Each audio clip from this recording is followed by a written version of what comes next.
بسم اللہ الرحمن الرحیم۔ آج کے ہمارے اجلاس کا نمبر ہے 340۔ یہ 340واں اجلاس ہے شورائے ہمدرد کا۔ الحمدللہ اللہ تعالیٰ حکیم محمد سعید صاحب شہید پاکستان ان کو کرور کرور جنت نصیب فرمائے اور ان کی چلائی ہوئی شمع کو اسی طرح سے جاری و ساری رکھے۔ آج کا ہمارا موضوع ہے ہنگامی صورتحال میں ریاست، ادارے اور شہری ذمہ داری۔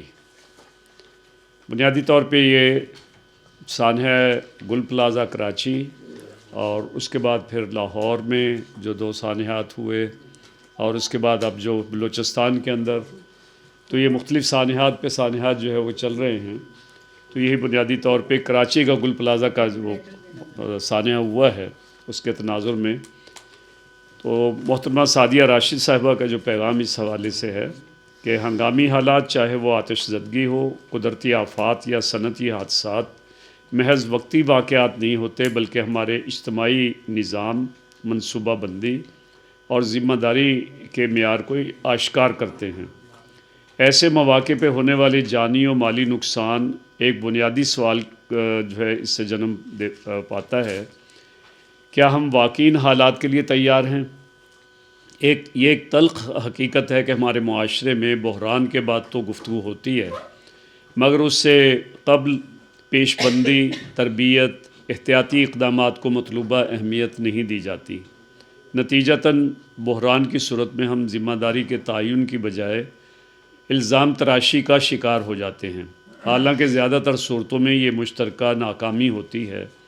ریاستی سطح پر ہنگامی حالات سے نمٹنے کے لیے ادارہ جاتی فریم ورک موجود ہے۔ Directorate general of civil defence وزارت داخلہ کے تحت شہریوں کی جان و مال کے تحفظ کے لیے fire safety, first aid, rescue اور ایمرجنسی انخلاء کی تربیت فراہم کرتا ہے۔ سول ڈیفنس ایکٹ کے تحت ضلعی انتظامیہ کے ساتھ مل کر کام کرتا ہے۔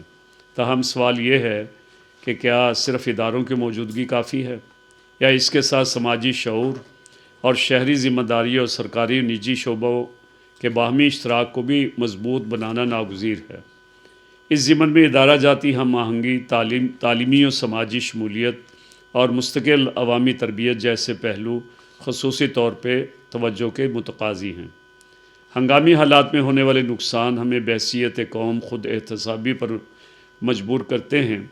اگر ہم اسے محض ایک سانحہ سمجھ کر نظر انداز کر دیں تو یہ ہماری اجتماعی ناکامی ہوگی، لیکن اگر اسے اصلاح اور پالیسی سازی کا ذریعہ بنائیں تو یہ نقصان مستقبل میں تحفظ کی بنیاد بن سکتا ہے۔ اسی فکری زاویے سے ہمدرد شورا پاکستان میں سنجیدہ، مدلل اور نتیجہ خیز گفتگو کی ضرورت ہے تاکہ ہم الزام سے آگے بڑھ کے حل اور قومی تیاری کی سمت قدم بڑھا سکیں۔ تو یہ آج کا ہمارا موضوع ہے اور اس پہ بنیادی طور پہ محترمہ سعدیہ راشد صاحبہ کی طرف سے جو ہمارا میسیج ہے وہ میں نے آپ کے سامنے پڑھ کے سنایا ہے۔ ہم امید کریں گے کہ اس میں مختصر وقت میں ہم زیادہ سے زیادہ بات جو ہے وہ کر سکیں